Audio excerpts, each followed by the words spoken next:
শিশুর গলায় যদি খাবার আটকে যায় তাহলে আপনারা কিভাবে তা বের করবেন? যদি শিশুর বয়স 1 বছরের কম থাকে তাহলে শিশুর গলায় যদি খাবার আটকে যায় তাহলে আপনার শিশুটাকে এভাবে তার জটাকে ধরে এভাবে রাখবেন, হাতের উপর রাখবেন, মাথাটা কিছুটা নিচে থাকবে এবং তার পিঠে 5টা চাপ দিতে হবে। 1 2 3 4 5।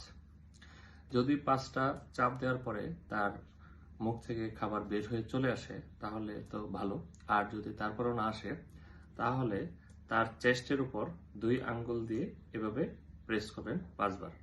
1 2 3 4 5। যদি শিশুর বয়স 1 বছরের বেশি হয় এবং গলায় খাবার আটকে যায় তাহলে কিভাবে বের করবেন? তাহলে শিশুর পেট যেখানে হচ্ছে তার রিব কেজ শেষ হয়েছে এবং পেটে শুরু হয়েছে, এখানে হাতটাকে একটা হাত এভাবে রেখে তার উপরে আরেকটা হাত দিবেন, দিয়ে বাচ্চাটাকে একটু সামনের দিকে ঝুঁকে 5 বার প্রেসার দিবেন। 1 2 3 4 5।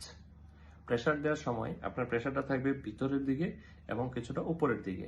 In and up, in and up এভাবে দিবেন। তারপরে আপনারা আবার 5 বার ব্যাক ফ্লো দিবেন। 1 2 3 4